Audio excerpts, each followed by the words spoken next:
So day one, we were held up for a day because we've had a whole completely new aircon system plumbed into the boat, and the system came from Germany. It should have been here 3 weeks ago, and it turned up 4 days ago.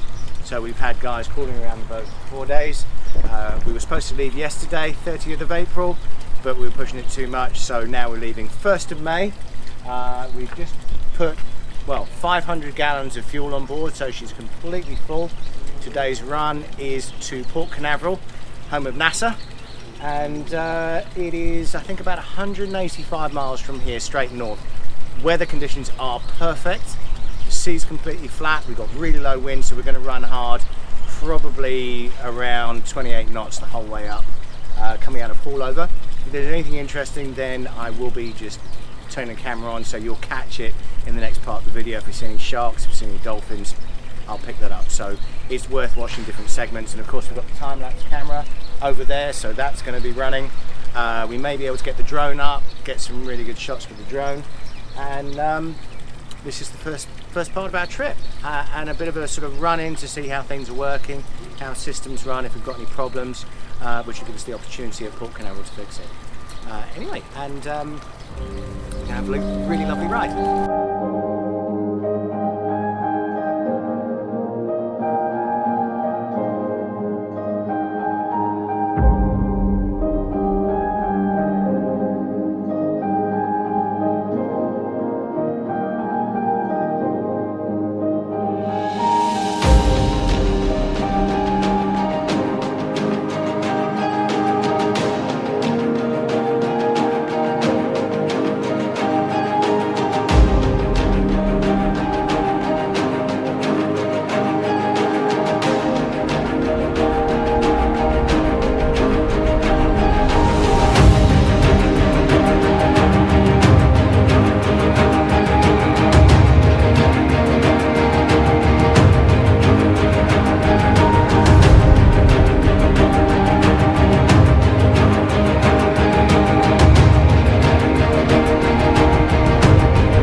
So we are now heading on to day 3. We got into Port Canaveral, which is where we are, which is a huge port where it's ships, cruise ships, the whole lot.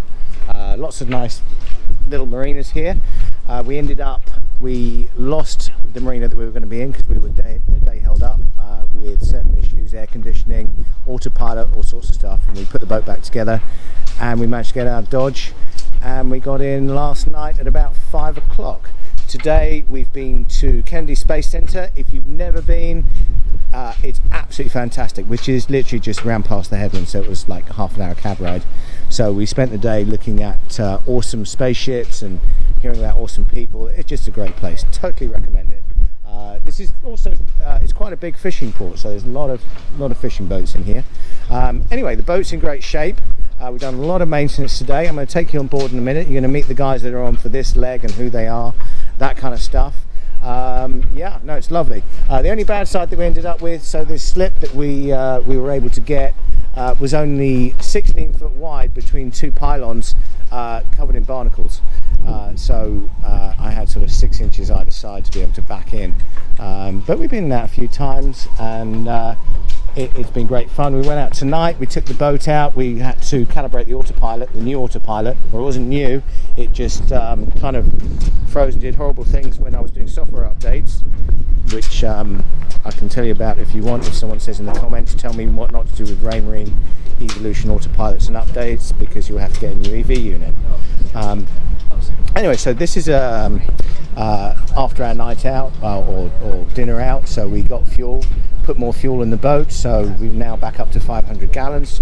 We used, Alan, how many gallons did we use on that last, on the 200 miles, was it? 272. 272 gallons we burnt coming up here. The next leg we will burn probably about 250. So we're going through fuel.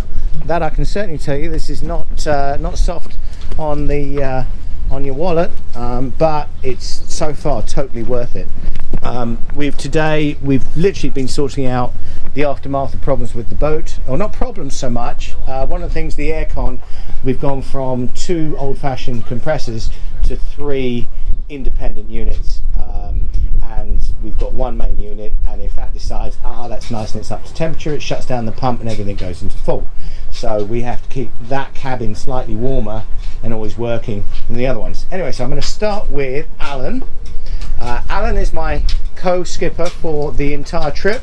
Alan's done this trip twice, once on his own. He had a Superhawk 48, I think you did the trip with. Yep. So he's done this trip on that, and he also did it on a 78-foot Donzi Sportfish, Right. Which I think he had a lot of challenges with that one, getting that Yep. one. Yeah. Yep. So Alan's also an ex-Marine, served in Vietnam, so he's pretty good in a crisis. Doesn't tend to panic, curses a lot, but doesn't panic. So Alan, he has developed some kind of strange, how'd one put it? The voodoo hex curse on my drives, because the first time he went to bring the boat into a slip, he's just mysteriously, and it's never happened to me in 4.5 years, locked the engines in neutral. So I had to quickly shut the engines down, and we were literally just coming in, so it wasn't funny, and restart them and then get us out of there and back in. So he doesn't touch the boat for any docking whatsoever, we've decided from now on, this day forth. This is Nick. Nick is mute. Well, he's not mute, but we've turned him, pushed the mute button because otherwise he doesn't stop. Another extremely experienced boater. I'd like you to think that he is, and no, he is. He's mainly a Lake Erie boater. BVI's very talented sailor. This is James. So James, these guys are all from Ohio. James, again, very talented sailor. He races. In college he was teaching kids how to sail at the local yacht club. He's very, very useful and very knowledgeable, and also pretty good boat driver so great crew. All these guys know what they're doing. So tomorrow's a big day because we are going to chum for big sharks. So we have this stuff called what is it? Bloodstream. So Bloodstream is like Chateauneuf to Pap to big sharks, and it's guaranteed to be very tasty for reef sharks, mako sharks, bull sharks, thresher sharks, hammerhead sharks, and also great whites, but they probably couldn't fit it on the label. All apex predators. The king of the ocean, the great white. Absolutely. So it's like you mix it up. What's the story?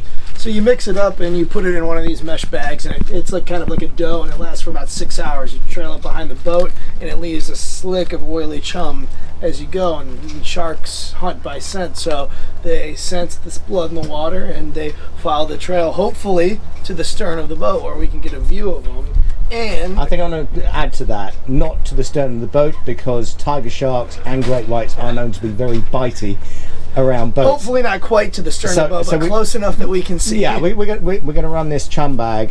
These are biodegradable, so don't think we're dropping plastics in the ocean. That's really important. No, and stuff that turtles can get hurt with.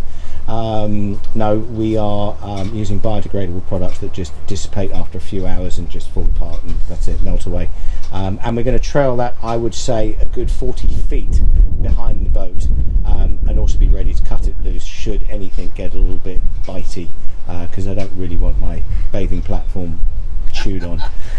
So anyway, James, how are we tracking these sharks? This bit is really cool. We also have a new, not new app, but an app new to us called Shark Tracker that was turned on to us by Alan's wife, Marla. And it tracks all the sharks in the world that are geotagged. I have mine filtered down to great whites right now specifically. Let me get close to that screen. Because that's what I'm looking for, and the app's actually called Ocean CH, and you can actually see what's pinged recently. So I'll click one off South Carolina. His name's Hilton. It's a 1,300-pound male great white, and there's a picture of it right there. So you can see when sharks have pinged recently. How long is that? This one pinged last. No, how big is it? Oh, this one. Oh, he's 12 foot 5 inches. 12 foot 5 inches. So we don't quite need a bigger boat yet. But there's loads of these guys out there, and these are just great whites. So that gives you some idea. We are sort of down here at the moment. Right where that blue dot is. Okay, so we're going to head up to here, which is Jacksonville. And let's see, that's Miss May. That's a 200-pound sub-adult female. So we'll chum in Jacksonville. We'll also chum in the Carolinas where the big ones are. But this app's great because it can show all different types of sharks. It can show whales, other marine life, but I just haven't filtered to great whites right now because that's kind of a bucket list animal to see. Anyway. So we've also been able to track it. We'll do this tomorrow. Hopefully we're going to see some sharks. If it's not windy, I will probably put the drone in the air and I'll fly the drone over the chum bag if anything comes up, but only if it's not windy, because I don't want to lose the drone and I don't want to be fishing out of the water when there's big fishies around. So that's tomorrow. That's going to be really exciting. Then we go into Jacksonville. As to what is in Jacksonville, there's nice beaches. Is there much else in Jacksonville? Daytona obviously is pretty near. Some good dinner. Yeah, it's on the way. Yeah. We should be able to find some fun restaurants, and we'll have a bit of fun, but we're there for one night. This particular part of the trip, we are one night in every stop until we hit Charleston. We're literally going to hammer it up, and we're going to cover about 600, 700 miles all the way to Charleston. Yeah. In about 3 days. Oh, we spoke. Anyway, but it's about 700 miles, and we're basically going to hammer that out over the next few days. But anyway, definitely watch the next video as soon as it pops up.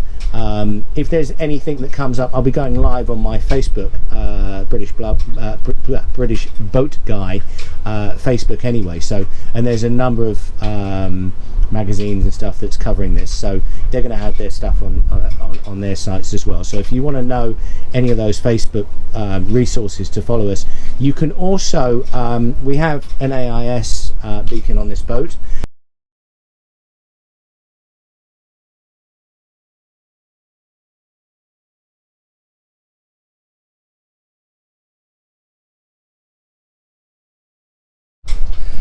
So you can track us on AIS. Alan, what's the app? It's Marine Traffic. Okay, Marine Traffic. If you go download Marine Traffic and you type in privilege, it'll come up privilege with a British flag, and that'll be the boat, and you'll be able to see exactly where we are at any time if you want to be that creepy and spy on us via satellite. And if you like this video, remember to subscribe to the British Boat Guy on YouTube. And we're doing this for Project Noel, and it's a fundraiser that helps kids from drug addicted homes, and it's a great cause. So if you like it, subscribe, and ring that bell. I'm the captain now.